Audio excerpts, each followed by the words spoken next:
Vamos continuar nessa palavra do livro dos Atos dos Apóstolos, na qual nós estamos. Nós estamos nesse texto de Atos 19, e esse texto, ele faz parte dos eventos que aconteceram na cidade de Éfeso. Um local que hoje é a Turquia, e que infelizmente hoje não existe lá cristianismo evangélico mais. Um lugar que serviu de palco para a evangelização de toda a região que naquela época chamava a Ásia Menor.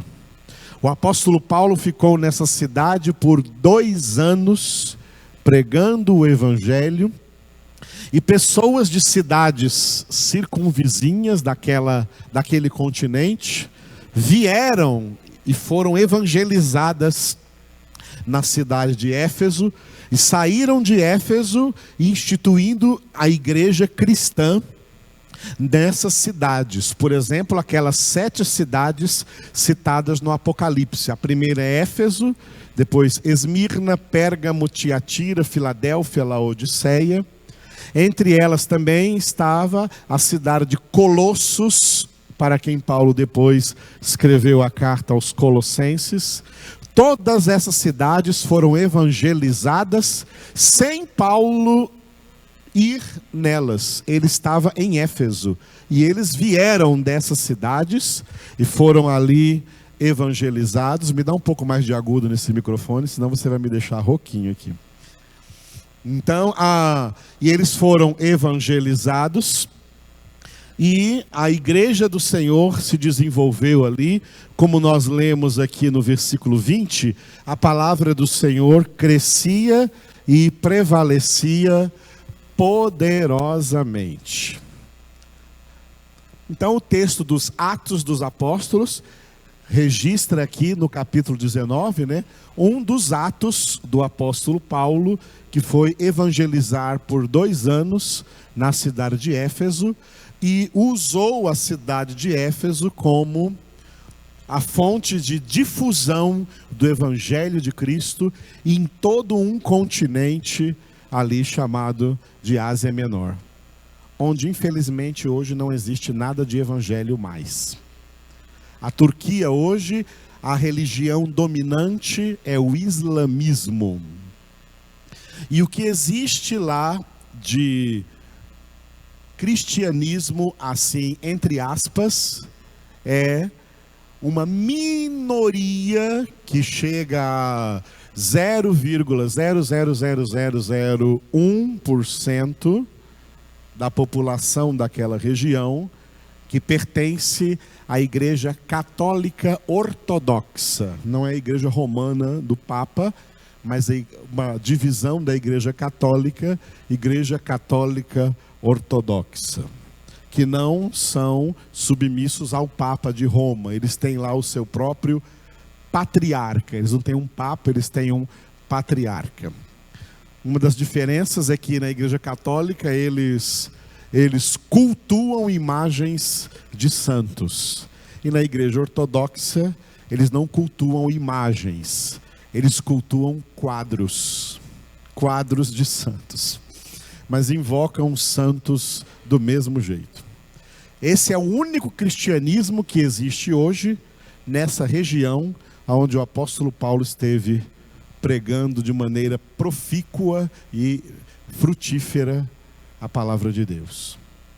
Mas infelizmente, eles, na passagem dos séculos, perderam Jesus de vista, perderam o evangelho de vista, e Satanás voltou a dominar aquele lugar. Essa é a realidade triste. Muitos lugares que viveram avivamentos verdadeiros, e muitos cristãos, muitas pessoas se tornaram cristãs, depois veio um resfriamento e abandonaram a Jesus. E é interessante que isso veio acontecendo desde o dia de Pentecostes para o lado ocidental do planeta. passando então por toda a Europa, esse avivamento. Hoje a Europa está fria. Depois, atravessando o Oceano Atlântico para as Américas, que foram descobertas, América do Norte, América Central, América do Sul. O avivamento já passou por aqui, o avivamento de Deus já passou por aqui, e essas Américas agora estão todas sofrendo um resfriamento e muitos apostatando da fé. O avivamento atravessou de novo já o Oceano Atlântico e tem alguns anos que ele está passando pelo continente africano. São muitos africanos que estão sendo convertidos, muitas igrejas que agora estão sendo levantadas no continente africano. E daí vai para todo o lado oriental até chegar de novo em Jerusalém. Vai atravessar aí uma barreira muito grande de shintoísmo, de religiões orientais e de islamismo, até chegar novamente em Jerusalém. E quando chegar novamente em Jerusalém, Jesus volta. O avivamento está dando uma volta ao mundo. Por nós aqui já passou. Quem se converteu de verdade está se santificando, aleluia. Porque muitos já estão apostatando da fé e do evangelho. Não tem avivamento aqui não, aqui tem resfriamento.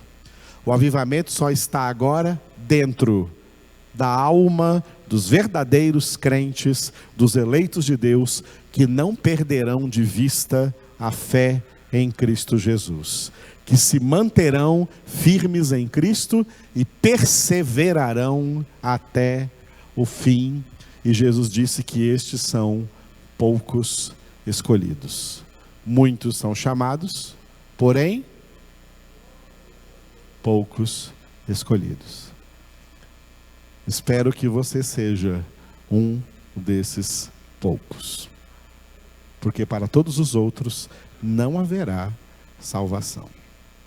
É muito sério tudo isso. Ir para o céu não é coisa fácil. O apóstolo Pedro escreveu em 1 Pedro, capítulo 4, versículo 18, que é com dificuldade que o justo é salvo.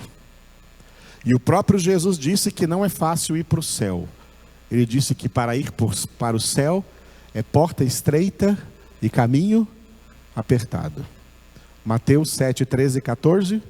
Entrai pela porta estreita, porque larga é a porta, e espaçoso o caminho que conduz à perdição, e são muitos os que acertam com essa porta. Estreita, porém, é a porta, e apertado o caminho para a vida, e são poucos os que acertam com essa porta. As heresias pregam facilidade de salvação. A Bíblia prega dificuldade de salvação. Ir para o inferno é fácil. Ir para o céu é difícil, porque sem santificação ninguém verá o Senhor. Hebreus 12, 14. Segui a paz com todos e a santificação, sem a qual ninguém verá o Senhor. E quando Jesus diz da porta estreita e do caminho apertado, ele diz em João 10, 9, eu sou a porta. E em João 14, 6 ele diz, eu sou o caminho. Eu sou o caminho e a verdade e a vida. Ninguém vem ao Pai, senão por mim. Todos os lugares onde o avivamento passou, inclusive esses lugares onde ele começou no primeiro século, depois tudo se resfriou.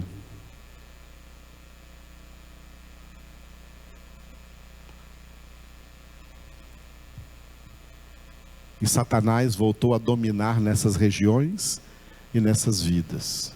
O apóstolo João escreveu, 1 João 5,19, sabemos que somos de Deus, mas o mundo inteiro jaz no maligno. Jesus não disse que ele é o príncipe do mundo. Ele disse que o diabo é o príncipe do mundo. A Bíblia diz que Jesus é o príncipe da paz. A paz que significa reconciliação com Deus. Aleluia.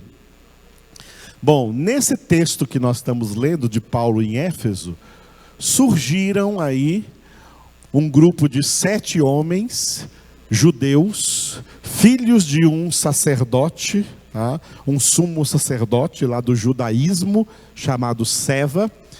E esses 7 homens, juntamente com o pai deles, o sumo sacerdote Seva, eles eram exorcistas. O exorcismo é uma prática de várias religiões da terra. Uma prática criticada por Jesus, como eu já ensinei aqui nos textos anteriores. Jesus não pratica exorcismo. Jesus expulsa de vez os demônios quando ele entra na vida da pessoa que estava endemoniada, porque então esses demônios voltam, mas veem que agora Jesus reina ali e eles não podem entrar mais. No exorcismo, demônios são expulsos, mas a casa fica vazia, Jesus não entra aí. Aí os demônios que saíram voltam com mais 7 e o estado dessa pessoa se torna pior. É o que acontece nos exorcismos praticados por várias religiões, pelo judaísmo desde antes de Cristo, pelo budismo, pelo catolicismo, pelo islamismo, e no islamismo eles tiram demônios na chibatada, chibatam as pessoas até o demônio sair. E em várias religiões, inclusive em religiões do hinduísmo, como por exemplo o espiritismo, eles também expulsam demônios, fazem exorcismos, mas esses demônios voltam com mais 7, porque Jesus não entra nessas vidas, porque essas religiões não têm Jesus, não têm o Evangelho de Cristo. As pessoas das quais os demônios saem, ficam à mercê deles voltarem com outros 7 piores e tomarem novamente aquelas vidas. Ao passo que quando Jesus entra numa vida, não há mais lugar para o diabo nessa vida, porque Jesus reina para sempre. Aleluia. Então, esses exorcistas judeus aqui tentaram expulsar o demônio de uma pessoa em nome de Jesus a quem Paulo prega. Aí nós vimos no versículo 15 na semana passada, esses 2 versículos aí, 15 e 16, estão divididos assim. No versículo de número 15, a declaração do demônio para eles, olha: mas o espírito maligno lhes respondeu: conheço a Jesus e sei quem é Paulo, mas vós, quem sois? Nós pregamos sobre esse texto domingo passado. Hoje então, o versículo 16, o ataque do demônio a esses homens. E o possesso de espírito maligno saltou sobre eles, subjugando a todos, e de tal modo prevaleceu contra eles que, desnudos e feridos, fugiram daquela casa. Vamos repetir? E o possesso do espírito maligno saltou sobre eles, subjugando a todos, e de tal modo prevaleceu contra eles, que desnudos e feridos fugiram daquela casa. Que cena, hein, irmãos? Que coisa terrível. Eu dei a esse título, a esse versículo, o título de o ataque do demônio, porque esse demônio, esse espírito maligno, que eles estavam tentando expulsar em nome de Jesus, mas sem serem convertidos a Jesus, porque eram judeus e não cristãos, não tinham Cristo, e portanto eles não tiveram autoridade espiritual para expulsar o demônio. E ao contrário disso, o demônio usou o corpo da pessoa que estava endemoniada para atacar. Olha só, aqui nós vemos um homem atacando 7 homens. Um homem, o possuído aqui, o possesso aqui, era um homem atacando 7 homens.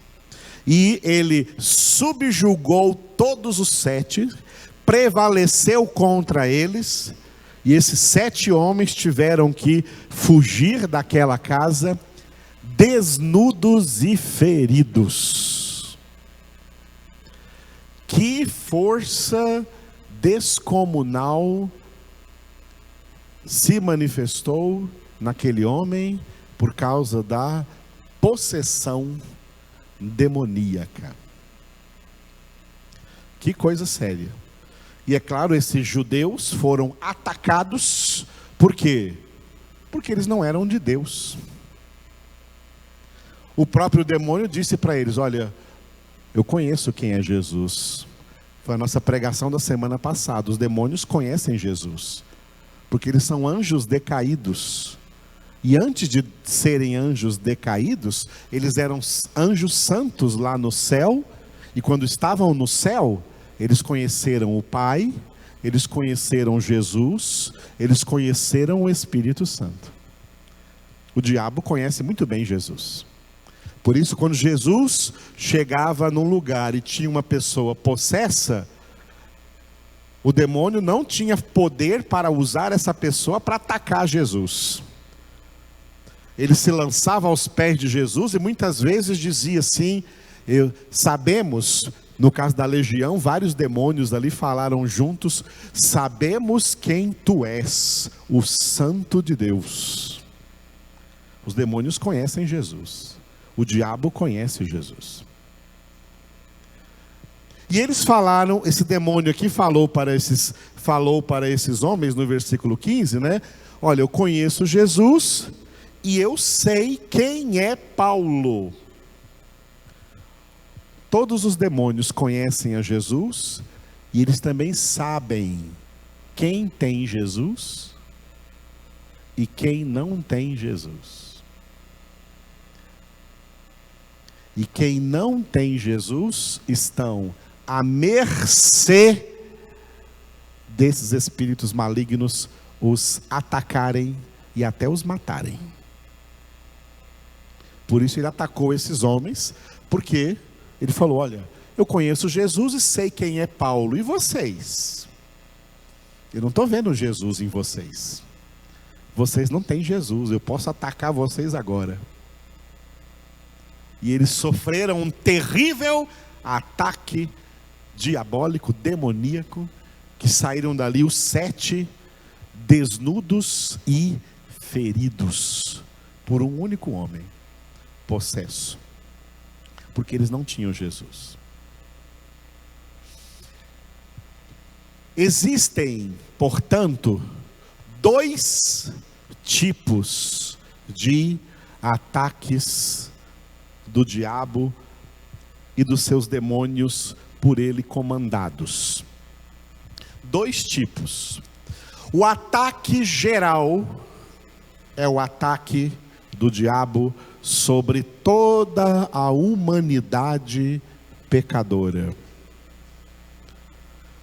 E Paulo descreveu isso em Efésios capítulo 2, versículo 2, onde Paulo disse que todas as pessoas que não são convertidas a Jesus Cristo, elas estão vivendo neste mundo segundo o curso do mundo, do príncipe da potestade do ar, do espírito que agora atua nos filhos da desobediência.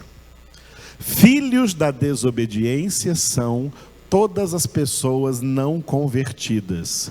E o espírito que atua nelas não é o Espírito Santo.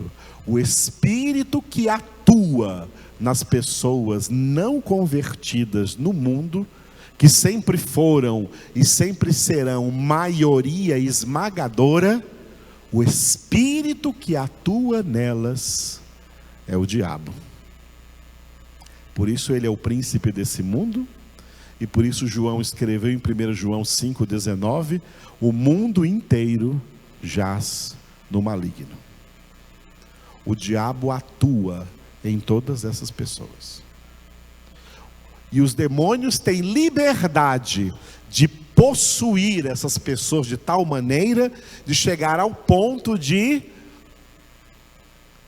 tomar a fisiologia dessas pessoas, a anatomia dessas pessoas, o corpo dessas pessoas, e fazer o que quiser com eles.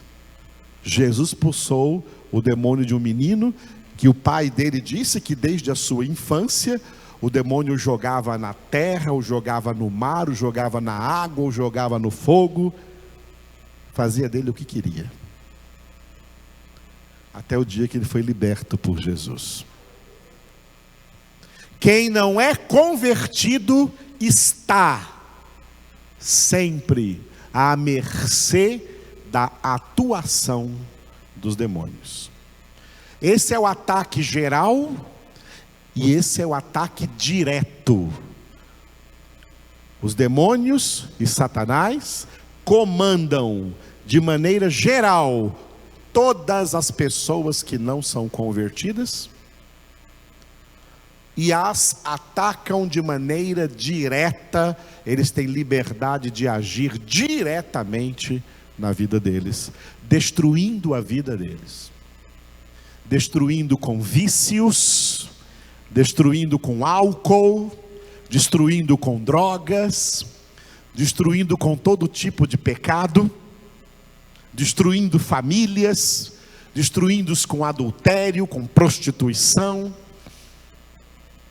com promiscuidade, destruindo-os com as mentiras e ilusões que, como pai da mentira, o diabo cria para trazer a essas pessoas um falso senso de liberdade e de felicidade.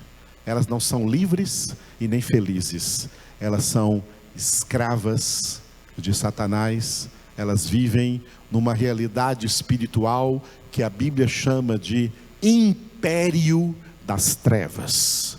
As trevas imperam sobre essas pessoas. O diabo, o imperador dessas trevas, impera sobre essas pessoas. O segundo tipo de ataque do diabo é um ataque indireto.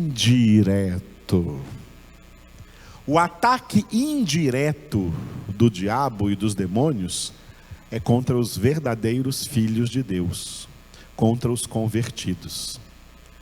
O espírito maligno, nenhum espírito maligno pode atuar na vida de uma pessoa convertida, porque o espírito que atua e vive nela é o Espírito Santo de Deus.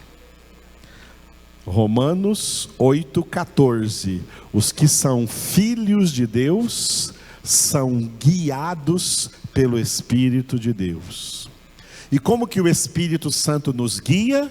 João 16,13. Ele é o Espírito da verdade que nos guia a toda a verdade, a palavra de Deus. Como que o Espírito Santo faz isso? Ele inspirou o apóstolo Paulo para escrever como? Em um versículo, 2 Coríntios capítulo 3, versículo 3. Fazendo de nós cartas vivas de Cristo, escritas não com tinta, mas pelo Espírito do Deus vivente, não em tábuas de pedra, mas em tábuas de carne, isto é, nos corações. Traduzindo esse versículo, o Espírito Santo tira a palavra aqui do papel e imprime aqui na nossa mente. E à medida que o Espírito Santo imprime a palavra de Deus na nossa mente, ele cumpre o Romanos 12,2. único versículo onde Paulo falou sobre a renovação da mente, como a única forma de transformação de vida. Nenhuma vida é transformada se não tiver a renovação da mente.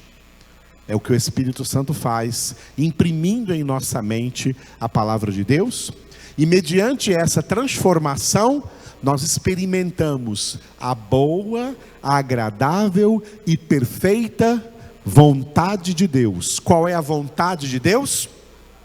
A nossa santificação.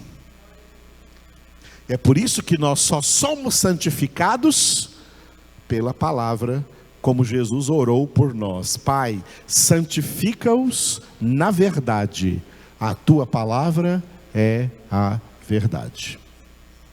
Fora da palavra não há santificação. Portanto, enquanto Deus habita em nós, porque nós somos a habitação viva de Deus, do Pai, do Filho e do Espírito Santo. Jesus disse isso em João 14, 23. Se alguém me ama, guardará a minha palavra, e meu Pai o amará, e nós, Jesus quis dizer, eu, o Pai e o Espírito Santo, viremos para Ele e faremos nele a nossa morada. Deus mora em nós. Nós somos o endereço de Deus. Nós somos a casa de Deus. Deus não habita em templos feitos por mãos humanas. Deus habita em templos que Ele fez, ou seja, nós. Aleluia. Por isso, Satanás e nenhum demônio pode nos atacar diretamente. Eles nos atacam indiretamente. Fazendo o quê? Rodeando.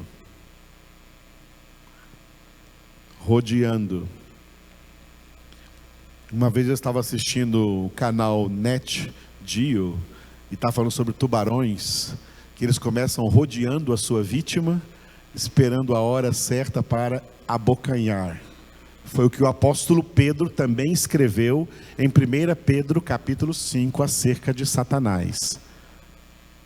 Ele disse: sede sóbrios e vigilantes, porque vosso adversário, o diabo, anda em derredor, procurando alguém para tragar, para abocanhar. Ele anda em derredor de quem? Dos filhos de Deus, porque os filhos das trevas já pertencem a Ele. Ele já domina neles, Ele já age neles diretamente. Mas nós que somos de Deus, Ele fica andando em derredor, procurando alguém que esteja aí, dando lugar para Ele. Por isso Paulo escreveu em Efésios 4, não deis lugar ao diabo.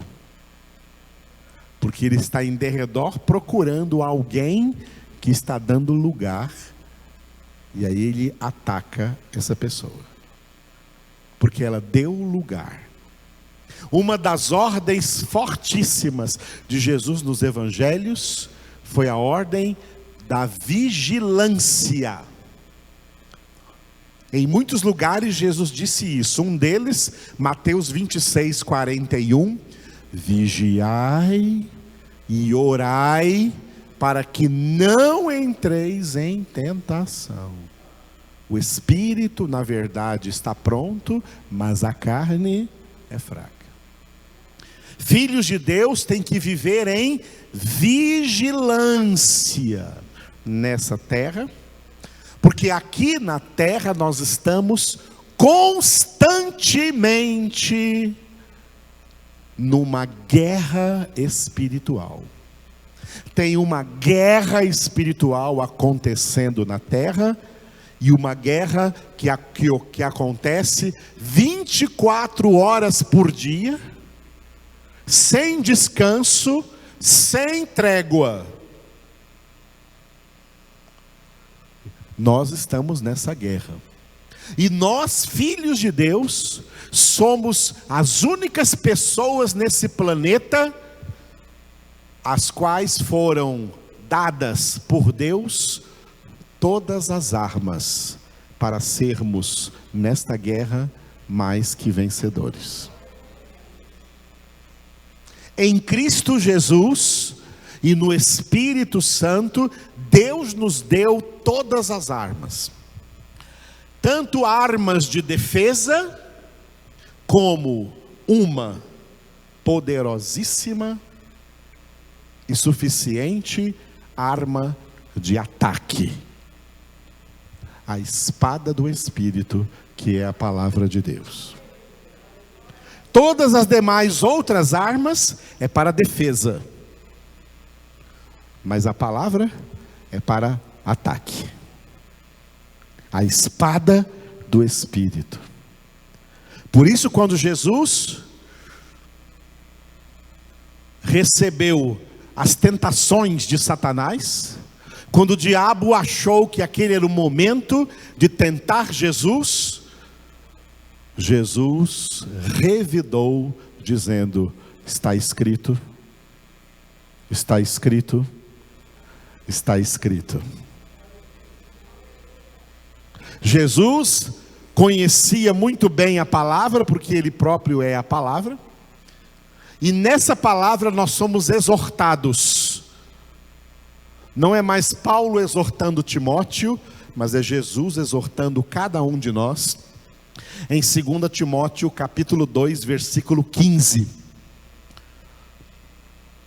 Procura apresentar-se diante de Deus aprovado, como obreiro que não tem de que se envergonhar, que maneja bem a palavra da verdade. Aleluia, amados.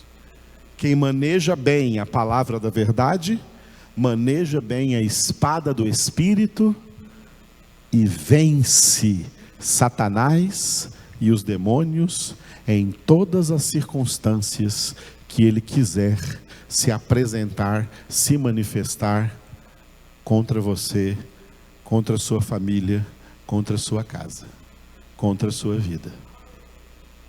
É o Senhor quem nos fortalece e é o Senhor quem nos dá armas espirituais.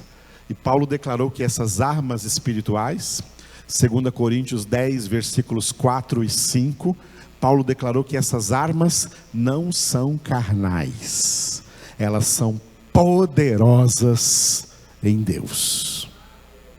São armas espirituais. Filhos de Deus não possuem armas carnais. E qualquer governo que queira armar a população não é de Deus. Como qualquer outro pecado. Filhos de Deus não usam armas carnais. Filhos de Deus usam as armas espirituais, porque elas são poderosas em Deus, para destruir fortalezas, anulando nós sofismas e toda altivez que se levanta contra o conhecimento de Deus, e levando cativo todo pensamento à obediência de Cristo. Cristo não mandou ninguém se defender com armas. Ele mandou dar a outra face. Ele mandou dar a túnica e a capa. Ele mandou andar a segunda milha. E se te matarem, Colossenses 1, 21, para mim o viver é Cristo e o morrer é lucro. Esse é o Evangelho de Cristo. Essa é a palavra de Deus viva e eficaz. E essa é a única palavra que é arma suficiente de vitória contra o diabo. Se filhos de Deus quiserem outras armas, eles perdem a que Deus deixou. Só pode usar as armas de Deus quem é totalmente consagrado a Ele, e o diabo e os demônios sabem Ah, eu conheço Jesus, eu sei quem é Paulo, mas você quem é? E que arma é essa que você quer usar contra mim? Não vai funcionar, não. Armas carnais não vencem a Satanás. Só as armas espirituais que Deus nos concedeu em Cristo Jesus. Glória a Deus. Essa é a palavra de Deus. Então, demônios podem atacar os filhos de Deus diretamente? Jesus disse que não. Jesus declarou em Lucas 10:19: eis que eu vos dei autoridade para pisardes serpentes e escorpiões e todo o poder do inimigo, e nada, absolutamente, vos causará dano.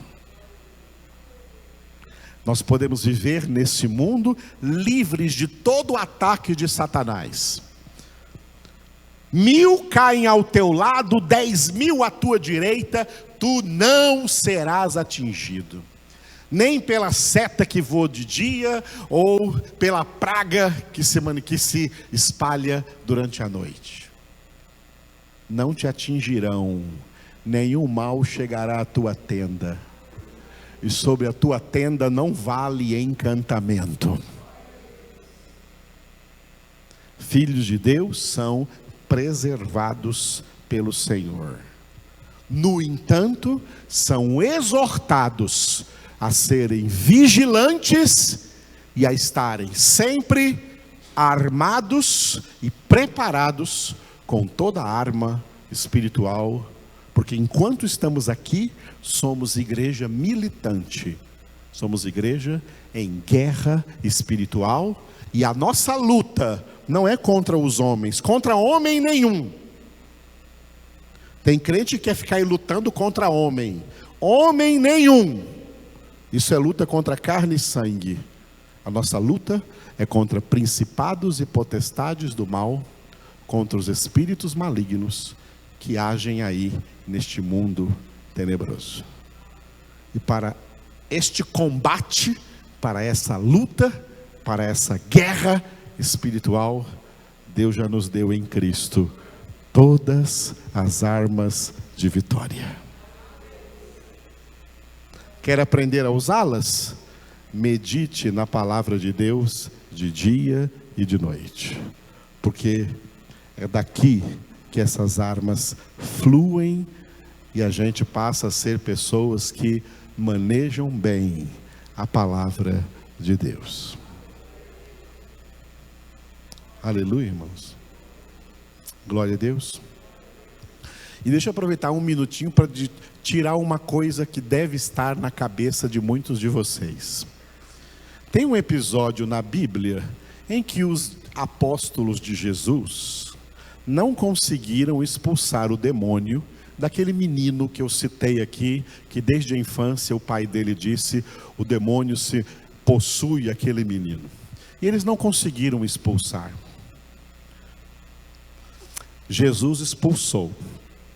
E depois de Jesus expulsar, os apóstolos perguntaram para Jesus: mestre, por que nós não conseguimos expulsar? Jesus disse: por causa da vossa falta de fé. Depois que Jesus disse isso, e Mateus escreveu, surgiram séculos depois pessoas que acrescentaram uma palavra e colocaram na boca de Jesus como se ele tivesse dito isso, e Jesus não disse. Mas esta casta de demônios só se expulsa pelo jejum e pela oração. Jesus nunca disse isso. Jesus nunca disse isso. Esse versículo não existe na Bíblia, não existe nos textos originais da palavra de Deus. É um versículo que foi acrescentado, não sabemos por quem, mas por pessoas inescrupulosas que quiseram usar isso para uma das coisas que muita gente idolatra: o jejum. Não é o jejum que tem poder sobre o diabo. Quem tem poder sobre o diabo é Jesus. Entenderam o trocadilho? Não é o jejum, é Jesus. É Jesus. Se o jejum tivesse poder contra o diabo, nós cristãos nunca fomos os campeões mundiais de jejum. Sabe quem são os 3 campeões mundiais de jejum? O islamismo, o budismo e o hinduísmo. Religiões endemoninhadas, e são as pessoas que religiosamente mais jejuam na face da terra. Jejum não expulsa demônio, não. O que expulsa demônio é Jesus, se ele vive em você.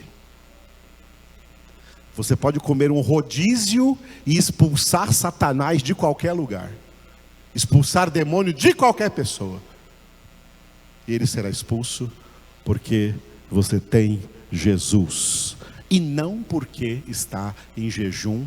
Jesus não ensinou isso. Entendeu isso? E um dia eu vou ensinar para vocês aonde que é o lugar do jejum na nossa vida espiritual. Mas para expulsar demônio não é, saiba disso. Os demônios e Satanás se prostram diante de Jesus. Diante de jejum, não. Diante de Jesus. É em Jesus que nós temos toda a autoridade contra toda espécie de mal. E nada, temos a promessa de Deus, nada nos atingirá. Nenhum mal te atingirá. Praga nenhuma chegará na tua tenda, na tua casa, na tua família. Absolutamente nenhum dano ele pode causar em nós. Por quê? O apóstolo João disse, porque na primeira carta de João, porque o que está em nós é maior do que o que está no mundo.